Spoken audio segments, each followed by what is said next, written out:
যার জন্য অনেক নেতা মানে সেটা হলো আমাদের প্রয়াত রাষ্ট্রপতি জাতীয় পার্টির প্রতিষ্ঠাতা চেয়ারম্যান হোসেন মোদার্শেদের ভাই। আমার দুঃখ হলো একটা, যে কোনো ব্যক্তি যে কোনো দলের কর্মী যে কোনো পদে সবসময় থাকবে না। আমি মহাসচিব যদি উনি আমাকে পছন্দ না করতেন আমাকে বললেই পারতেন, আর আমি এমনি বলে এসেছিলাম। আমি কিন্তু ওনাকে ব্যক্তিগতভাবে আপনাদেরকে বলি, ওনাকে আমি ব্যক্তিগতভাবে বলে আসছি যে আপনি এই যে এই গণতান্ত্রিক যে সমস্ত ধারা, বিশেষ করে ২০-১ ক যে ধারা বলে আপনি যাকে ইচ্ছে তাকে অব্যাহতি দেন, যাকে ইচ্ছে তাকে আপনি দলের পদে বসান, এবং এমন হচ্ছে ২৮ জন কর্মীকে পদোন্নতি দিছে, এটা আমি মহাসচিব হিসেবে আমি জানি না। আমি বললাম যে এটা খুব একটা অগণতান্ত্রিক ধারা।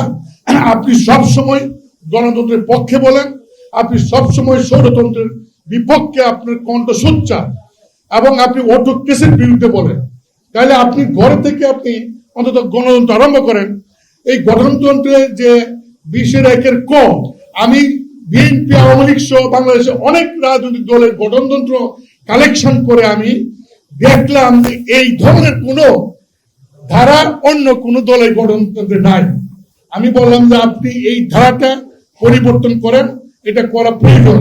আমি আপনার সাথে থাকি বা না থাকি। আর সবচেয়ে বড় হইল যে ওনার ভাই আমাদের এই প্রয়াত মহামান্য রাষ্ট্রপতি হোসেন মোহাম্মদ এরশাদ, তিনিও কিন্তু জিএম কাদের সাহেবকে কো চেয়ারম্যানের বা প্রেসিডেন্ট থেকে 2 বার এই ধারা দিয়ে কিন্তু ওনাকে বহিষ্কার করেছিলেন। সেদিন কিন্তু জিএম কাদের সাহেব এই ধারাটাকে এই অ্যামেন্ডমেন্ট করার জন্য তিনি কিন্তু বক্তব্য রেখেছিলেন।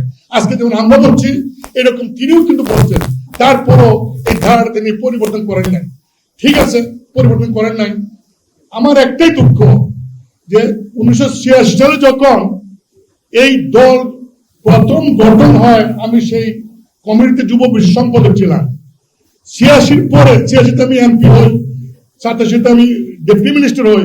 আমি যখন এমপি মন্ত্রী, তিনি তখন একটি আধা সরকারি কর্পোরেশনের ম্যানেজার বা ডেপুটি ম্যানেজার বা জেনারেল ম্যানেজার।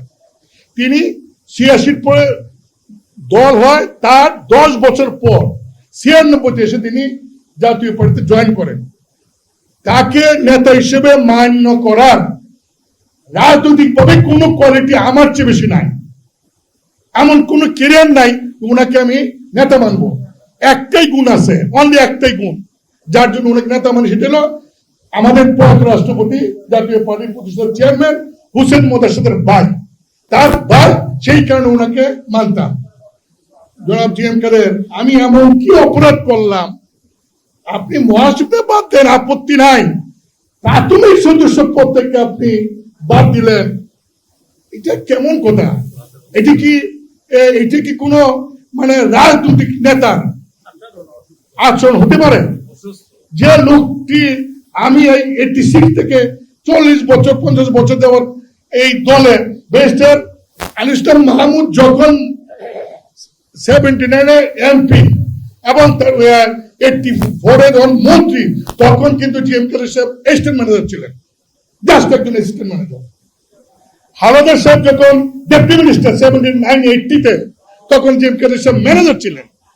তারপরেও তারা নিঃশর্তভাবে আপনাকে চেয়ারম্যান মানছে, কারণ আপনি আশা সাহেবের ভাই। এটা কি আজকে এই আপনাকে দলকে একটু গণতন্ত্রমুখী করার জন্য, দলের হিসাব চাওয়ার কারণে, দল একটা যৌথ নেতৃত্ব গড়ে তুলবার জন্য দাবি করার কারণে আপনি কাউন্সিলকে সামনে রেখে দলের 10 জন সিনিয়র নেতা, 10 জন, একজন সিনিয়র কো চেয়ারম্যান এবং মহাসচিব এবং 60 জন প্রেসিডেন্ট মেম্বার, তাদেরকে আপনি বিনা কারণে প্রাথমিক সদস্য পদ থেকে তাদের পদ থেকে অপরাজিত দিলেন। এটা কি ঠিক হলো? আপনি তো এটা তো মানে অবৈধ, শুধু এটা একটা স্বৈরাচারের বড় একটা উদাহরণ।